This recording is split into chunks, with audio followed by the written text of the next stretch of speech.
All right, we're looking at a very, very important topic today. We're thinking about how to prove triangles are similar. And the first, I think the easiest way to do that is to notice that they have the same angles. Remember that similar figures, their sides are proportional, but their angles are congruent. So, one way we can prove triangles congruent is by noticing that they have two pairs of congruent angles. Notice if we have two triangles,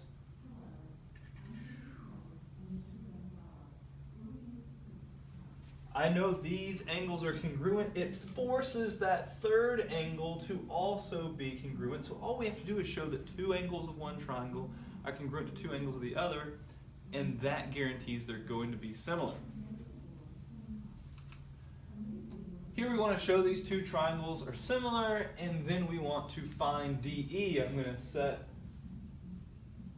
up a statements reasons chart for us. One thing that I notice here is that those two lines are parallel. That is essentially our given. AB is parallel to DE. That is just given to us. It's in the statement, it's in the problem. The next thing that I can show is that angle D is congruent to angle CAB.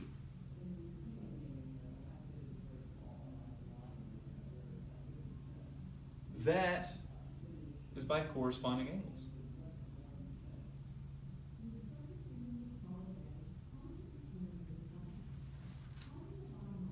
And notice by corresponding angles, I can also say that angle E is congruent to CBA.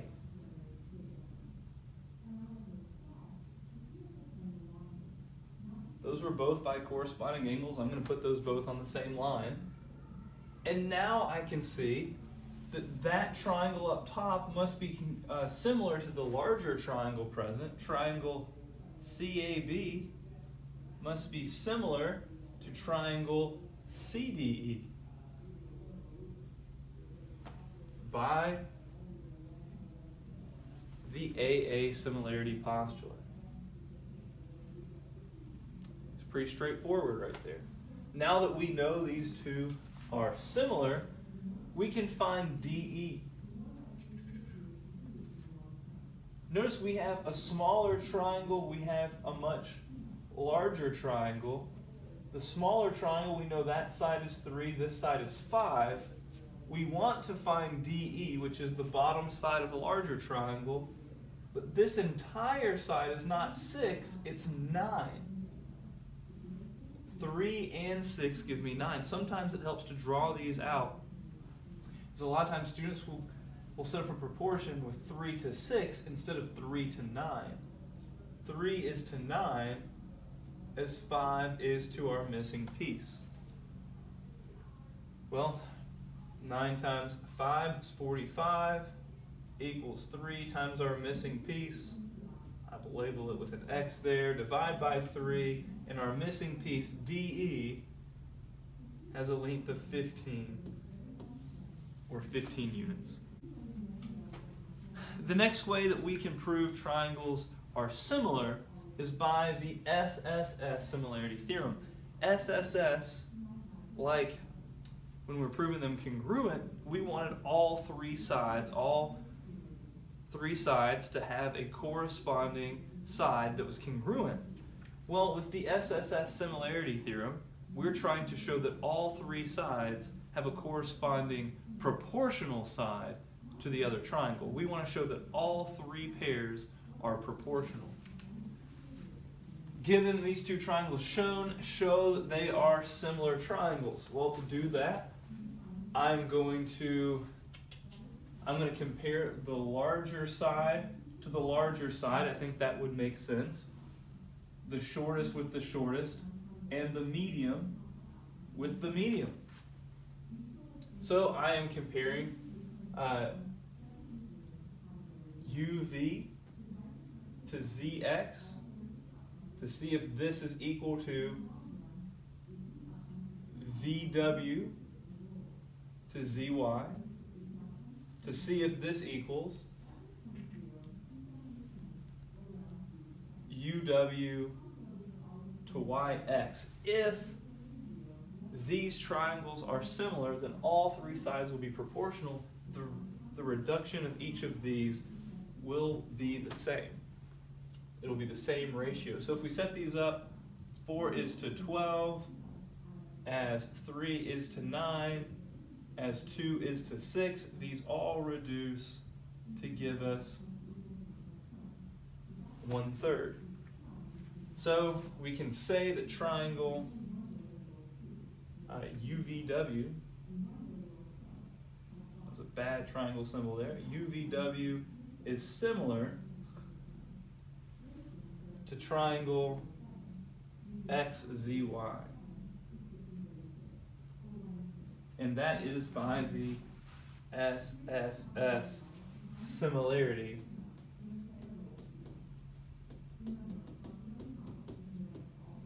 Theorem.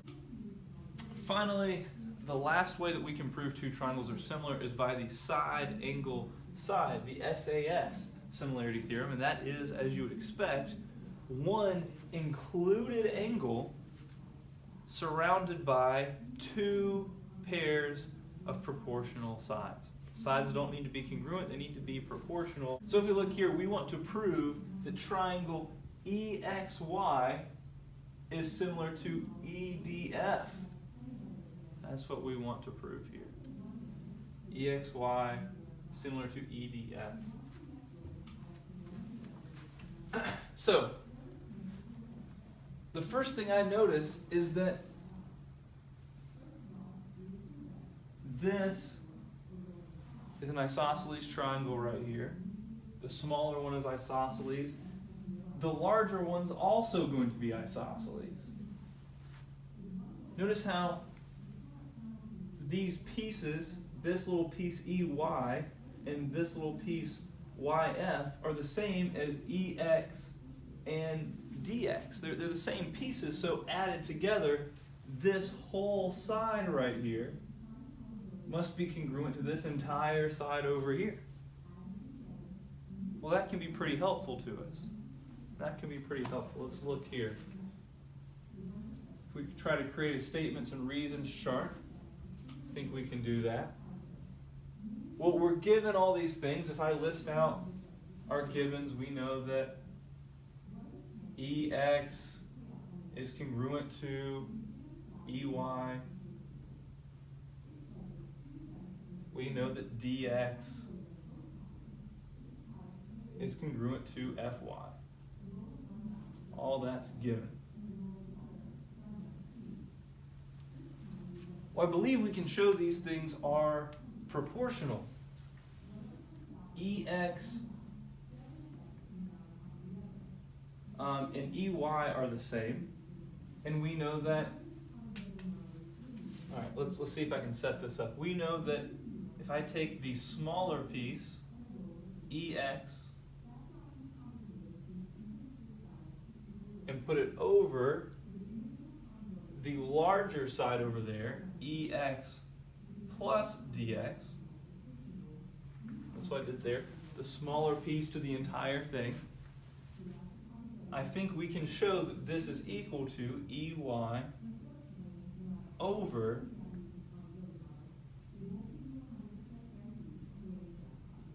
EY plus FY. This right here, I'm essentially setting up that ratio. I also use the segment addition postulate there. So I added up two pieces to get the whole. So I set up that ratio, use the segment addition postulate, and notice my next step here by substitution. All right, check this out. By substitution, EX and EY are the same thing.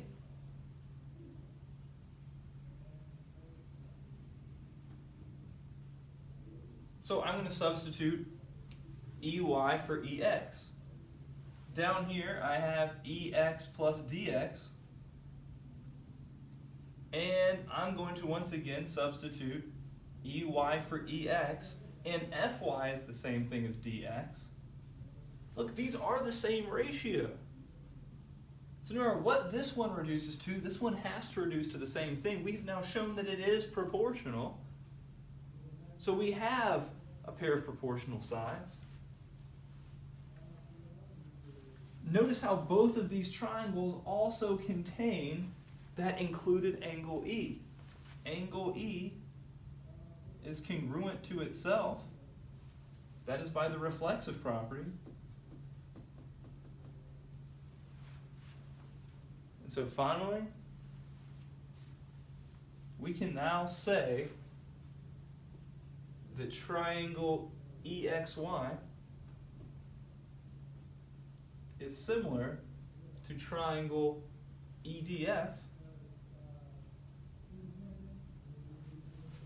and we just use the side angle side similarity postulate to do that, because we showed that these sides are proportional and that that angle E is congruent to itself as the included angle. Now that we've proven those two triangles are congruent, we're going to find DF. DF is this side right there. We are told that EX is 6. We are told that ED, this entire side, is 11. XY is 7. We want to find DF. Well, smaller to the larger, 6 is to 11. As smaller is to larger, 7 is to our missing side, DF. If we cross multiply, we get 77 equals 6DF. Divide both sides by 6. And we can calculate that. We could leave it as 77 over 6, or we could round that to about 12.83. All right, finally it says surveyor needs to find the distance across a lake. The surveyor makes some measurements as shown. Find the distance across the lake. Well, first of all, we can see that these are going to be similar triangles. I see that those two angles right there are congruent because they're vertical angles, and I can see because of alternate interior angles, these lines are parallel, cut by this transversal. Those alternate interior angles are also congruent, so these two triangles are similar by AA. Doesn't ask me to prove that, but I just did. Now, we can find X. I see that the corresponding sides, the smaller to the larger, 20 is to 25 in that corresponding piece. And that's going to be equal to X over 100. Solve this however you like, but we get 80 meters as that missing piece.